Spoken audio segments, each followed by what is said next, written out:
But do not be misinformed. This is not a comfortable place to be. The stark reality is that those parts of us, those points of unlikeness to Christ, have become truly a part of us. This is what Jesus is pointing to when he calls us to take up our cross. For our cross is the point of our unlikeness to the image of Christ, where we must die to self in order to be raised by God into wholeness of life. And our part is to say yes to God at every point of unlikeness, to release control back to God, to give God the permission to do the work God wants to do with us right there in that moment, in that point, because transformation he will never force upon us. God will stand at the closed doors of our lives by which we have shut him out and imprisoned ourselves within. And the love of God's grace will knock and knock and knock, but God will not force open that door.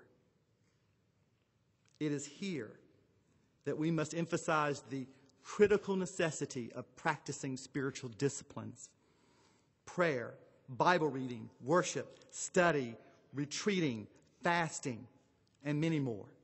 For as we practice them, they serve as means of releasing ourselves in a consistent manner to God, opening the doors in a regular way to allow God's transforming work in our lives.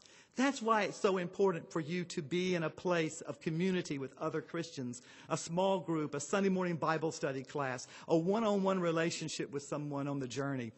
Because in those communities, those smaller communities, God is able to help us stay connected to him and make us aware of those unlike places in our lives that don't reflect him. And then we can say, we give this up to God. We trust you. And those fellow Christians on the journey are critical. It takes a community to form a disciple. The final part of this definition ends like this: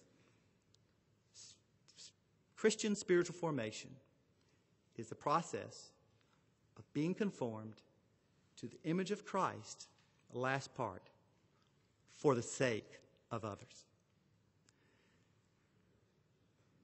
You're not formed in the image of Christ until your life begins to bear the fruit of compassion and mercy and justice as you relate to other people in your life.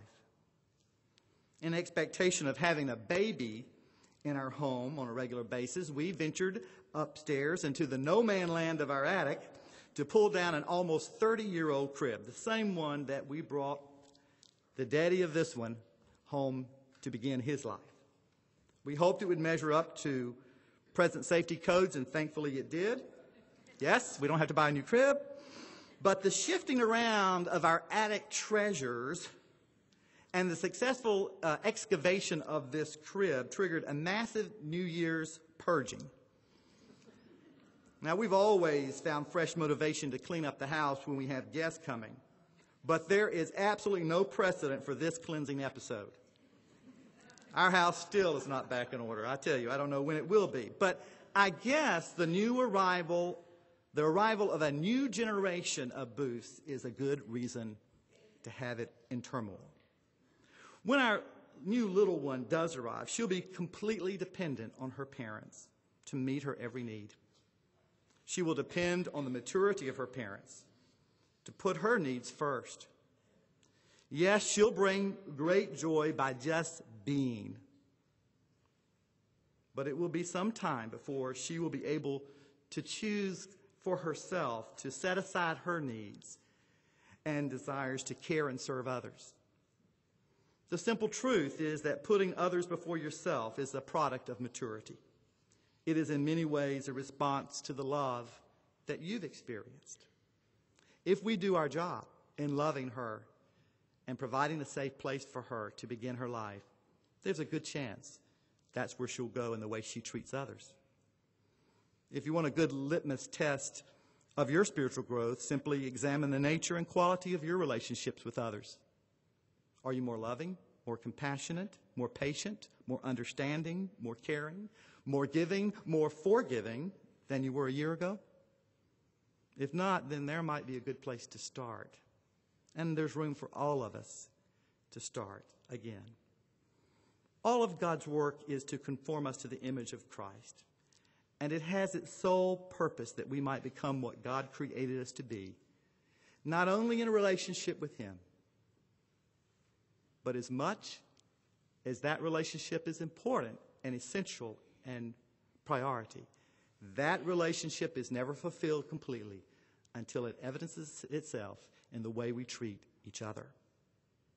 Steve's offertory dedication speaks to that very profoundly.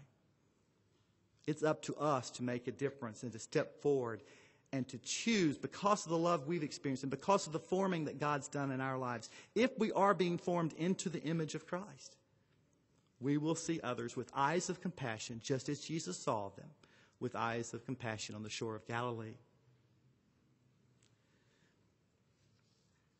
Suzanne Johnson, in her book, writes that Christian spiritual formation is a matter of becoming the song that we sing, the story, capital S, we tell. She continues, we ourselves are to become the living text of Christianity. That's an awesome thought. For Christianity is a message intended not to describe the world, but to transform its hearers. Our task is to let the story, the gospel story, so live through us that we are transformed to be as the story is. I love to tell the story of unseen things above, of Jesus and His glory, of Jesus and His love. I love to tell the story because I know 'tis true. It satisfies my longings as nothing else can do. I love to tell the story. 'Twill be my theme in glory to tell the old, old story of Jesus and His love. May it be so. Thanks be to God.